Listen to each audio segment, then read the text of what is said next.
Ayan, ipapasilip ko po itong aerial view nitong 4.3 hectares na mayroong 2.4 hectares sa harap at dalawang 9,638 square meters sa likod.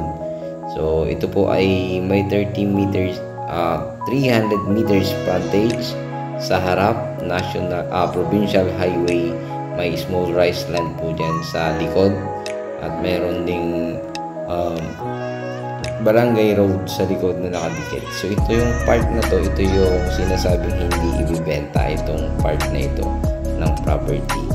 So yan yung 9,638 na isa. Pero yung part na dito na sa harap, ito po yung 2.4 hectares na may small rice land din po siya, ganoon din sa left. So yung mga bahay dyan hindi po kasali yan. So mamaya ipapakita ko po yung shape ng lupa para po makita po ninyo. Ulitin ko, ito ay 4.3 hectares. Yan po yung 9,630 square meter. Dalawang titulong ganyan yung sa likod. 550 per square meter yung gusto ko ng seller sa 9,638 square. Negotiable po siya at pwede nyo po siyang isa lang ang bilhin, pwede rin po dalawa, pwedeng silang tatlo. Yung first lot is 2.4 hectare, 800 per square meter, negotiable. Sagot po nila ang capital gain tax.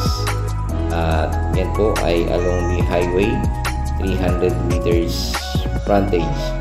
Napakaganda po nito kung tutusin. Sa presyo nga lang po nagkakatalo dahil medyo mas mataas po talaga ang presyo po ng Pusurubio, Pangasinan, na sa bagay sa lahat po ng parte dito sa Pangasinan ay nagtaas na po ng zonal value ang lahat, kaya alam na din po ng ating mga seller. So ayun, syempre kailangan po nating respeto yung decision po ng ating mga seller sa kanilang mga presyo.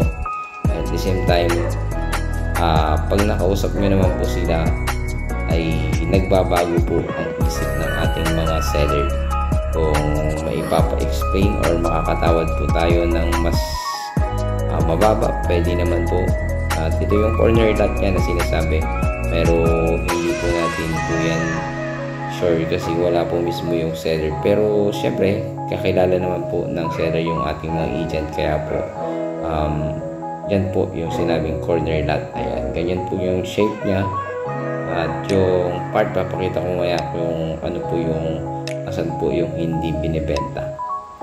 So mamarkahan ko din po. Ayan, napakaganda po itong, kumbaga kung may plano kang isubdivide lot to balang araw, maganda rin po kasi residential area na po siya. At yung highway na yan, yung provincial highway na yan is going to San Jacinto, Pusurubio Road, then may puntang Manawag, papuntang Lawak, so papuntang Binaluran, ganun po yung part na yan. So yung boundaries dyan, papakita ko din po mamaya kung ano po yung boundaries po ng part dito sa kabahayan na yan. Meron din pong boundaries yan. At sa likod, meron din pong barangay road na sinasabi po ang ating mga seller. Ayan, so kung makikita po ninyo, mas marami po ang mangga sa property kaysa po yung bakanting lupa. So 300 more or less yung mangga kasi may mababawas dahil yung part na isang 9,638 ay hindi po ibibenta. So depende po sa kung saan masusukat po yung property. At ito po yung part dito sa likod ng isang 9,638 square meter. Hindi po kasali yung kabahayan. Ito po yung likod niya. Meron din po siyang barangay road, naka-corner lot ng konting-konti lang. So ganyan po yung shape niya. Ayan, yung dalawang 9,638 square meter. Ayan, may back frontage, may frontage, may corner lot. Parehas na may corner lot po itong ating property. So marami na pong bahay dyan. So kaya meron na rin pong mga kuryente, cable internet, at meron din daw pong lawasa sa lugar na yan. So wala pong magiging problema. Ang problema na nga lang po ay yung price po na ating seller, kung magkano po yung isasagan niya. So wala naman siyang nabanggit sa pagsagad kasi nga sa phone lang namin siya nakausap dahil nasa hospital na po ang ating sir. So ito naman yung shape na dito sa kabila, napaka-haba talaga ng bandage dito. Ganito naman po yung shape dito sa kabila.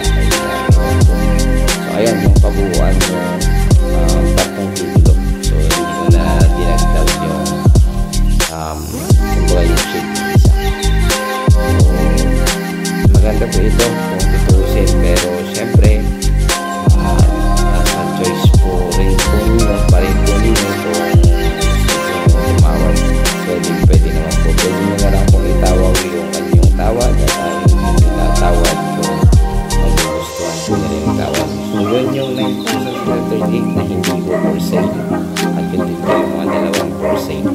So ayun,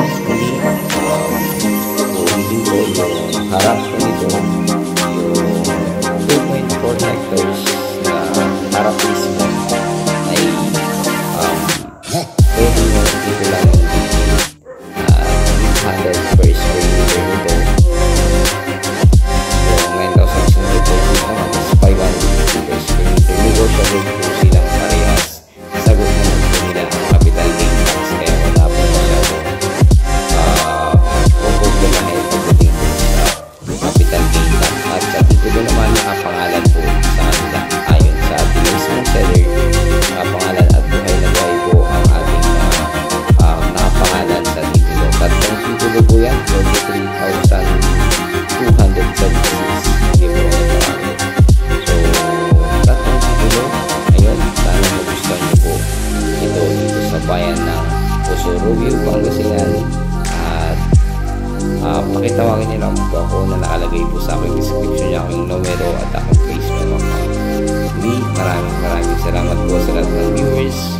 Patuloy po akong humingi na inyong pagtulong at suporta sa aking munting channel, Mucha and Joel Vlog, upang mas marami po pong makanood at makapag-subscribe sa aking munting channel dito sa Mucha and Joel Vlog.